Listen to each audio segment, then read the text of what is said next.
Zamanbaptыk aktualdуулугу далилденилиш кажети жок. Эмне дегенде азыр биз 20-жылымды маалыматтын технологиянын кылымы деп айтып атпайбызбы? Азыр өзгөчө орекил адамдардын турмушуна интернеттин келип кириши көп жагынан бизге жаңылык киргизди.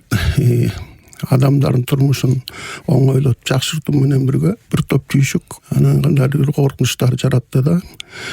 Жакында эле мына үстүбүздө жылдын 7-декабрында ушул маселеге арналган тегерек үстөл деп айтабызбы, же керек кеңеш болду да. Анан бул керек кеңештин ишине ушул биздин чөлкөмдөгү Евразия чөлкөмүндөгү өлкөлөрдүн өкүлдөрү да катышты.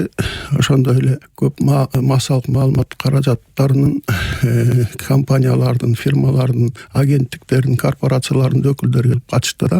Анан ал жерде негизги темасы бүгүн көтөрүлүп аткан маселенин тегерегинде болду да. Эмне дегенде маалымат коопсуздугу болбосо азыркы ушул Евразия чөлкөмүндөгү туруктуулук сактоо негизги фактор катары каралды да. Анан бул жерде негизги талкууланган суроолор 3 маселенин тегерегинде болду да. Ушул азыркы массалык маалымат каражаттарынын берип жаткан маалыматтардын аныктыгы, тактыгы, ошондой эле морекил интернет мейкиндигиндеги кандай коркунучтар бар, кандай өзгөрүүлөр бар.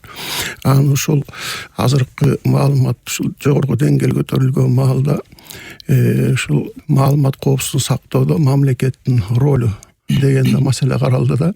Анан өзүңүздөр билесиздер, мен мисалы педагог катары жогорку окуу жайларында иштеген адис катары айта алам да. Бул көп жагынан биздин келечек мундарга, жаштарга маалыматтын булагы катары жакшы бир маалымат алчу булак катары жакшы кызмат өтүп атат да. Ошону менен бирге эле мен байкашымча мындай тенденция бар да. Ушул интеллектуалдык деп коебузбу, же мурекиндей акыл жагынан болобу, ушул мажүрөлүккө, анан жанагы инфантилизм деп коебуз го дейм, иждивенчество деп айтабызбы. Мына ушундай даяр окутка, даяр нерсеге көнгөнгө студенттерди алып келип атат да. Анан эми бул баягы билимдүүлөр башканын ойлорун, башканын сөздөрүн өзүнүк кылып бергенге аракет кылышат да.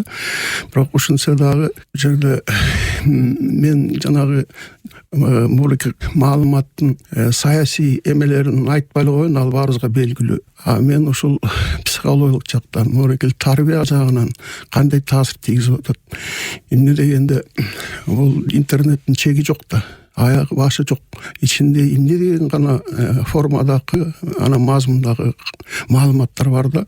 Бул жерде мындай фильтрлеп же болсо тормоз деп коебузбу, такат бергенге дагы эме жок да. Анан адамдын гана жеке табити, анан кызыкчылыгы эмне кызыгат, ошол гана эме болуп калды да, чечүүчү фактор болупчу. Бул абдан коркунучтуу нерсе да. 2018-жылы бир ушу Россиянын биринчи каналынан атайын передача болуп, анан ошого мен пост жаздым да. Ушул коркунуч азыркы жаштарды кандай таасир тийгизип атат ушу интернетте, ошонун тегерегинде сөз болду. Ал жерге медиктер келди, психологдор келди дегендей, педагогдор келди, кеңири сөз болду да. Анан мен дагы үнүмдү коштум да, пост жазыпчы.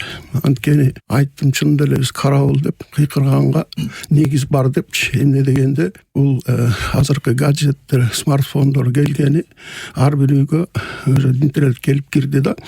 Анан жаштан карга чейин ушул интернетке алек болуп атабыз.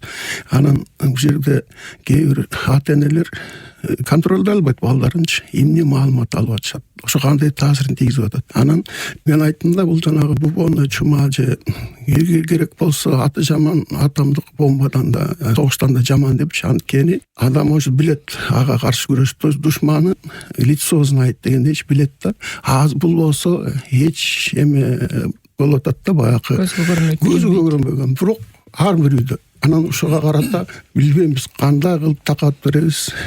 Мен жакында эле бир статьяны окудум.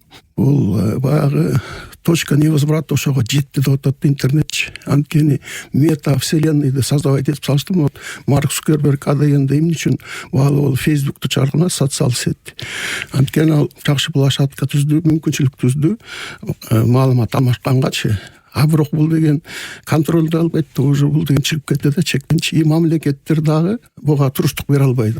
Ошон үчүн билбейм, биз эмнеге барабыз, буга кандай бир сунуш айтышчу болсо, бир нерсени токтотуш кыйын да, буга баарыбыз көңүл бурушубуз керек.